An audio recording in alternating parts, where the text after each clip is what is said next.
هاوسەرگیری گەنجانی کوردانی تاراوکە لەگەڵ کشانی نەتەوەی جیاوازەکان بە ڕێژەیەکی بەرچاو زیادی کردووە. هۆکارەکانی بۆچی دەگەڕێتەوە بۆ گەنجانی خۆمان هەڵ ئەسن لەجیاتی ئەوەی کە ئافرەتێکی کورد بێنن ئەچون بۆ وڵاتانی وەک وڵاتی مەغرب داوای کشی ئەوانەکەن. بۆ ئەوەی کە ئەو وەڵامانەمان دەست بکەوێ ئێمە بەڕێ دەکەوین بۆ وڵاتی مەغرب و لەوێ گەنجەکانە بینین لەگەڵمان بن.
بەس باید بە خواردنەوە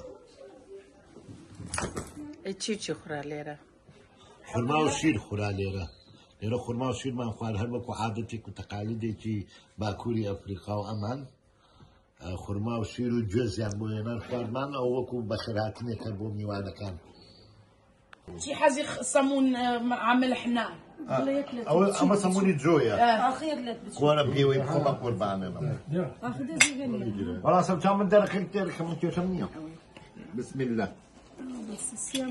كل صحتكم بس أوام صحة وراحة هذا من دون ملح أظانم خير زيت وسكيت أواش شاو قاو أوانيت كشكتي ميوانا برزكانا كريم أو بدل أما خوش وفتحكانيان بمشي ويدواي توار كنش كورس خواردن أخير شد ميوكانا ينن عاتون رازاوتو ما شاء الله دواي أواش شاو قاو مدبوي إنو تون ري هلا سين دسيان ما تشكينو سپاس بخوا بو که خانشان پێ داوین و خێر على خێر خوای گەورە بە خێر و بە سەحەت کۆتایی پێ بێنن إن شاء الله خوا گەورە إن شاء الله يا رب إن شاء الله رقمي تولي مني دا خصم دقلات لا فيس ولا مسنجيرة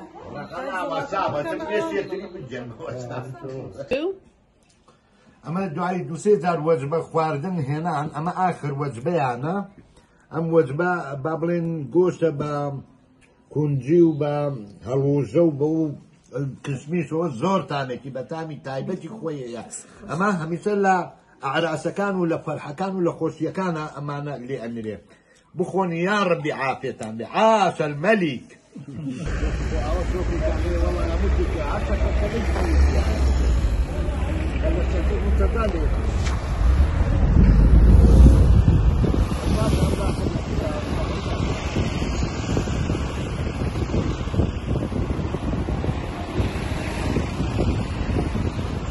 ولا يجوز بحال بحال حطيت عاد صويره ديالي زعما الاخيره بياز وكشميش دارچینی و بە هێب و بە زەعفەران و ئار و گوڵاو و ئەمە دروستەکەن ئەوە ئەکەنە سەری هەر زۆر تامێکی نازدار و خۆشی هەیە ئەو سۆسەی ئەوە بە دارچینی و بە حێل و بە مێخەک و بە کشمیش و پیازی سووری لەگەڵ یەک تۆ شەکری قاوەیی تەدریسەکەن ئەمەلایک بە ئینگلیزی پێڵێن.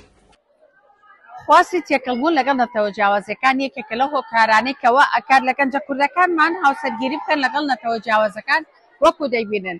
لێرە زاواکەمان کوردە بەڵام بووکەکەمان خەڵکی مەغریبە و هەردووکیان خۆشحاڵن بەوەی کە دوو نەتەوە جیاواز تێکەڵاو دەبن و هاوسەرگیری دەکەن.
نشميل ورا ليرة أو التصويرة كمان.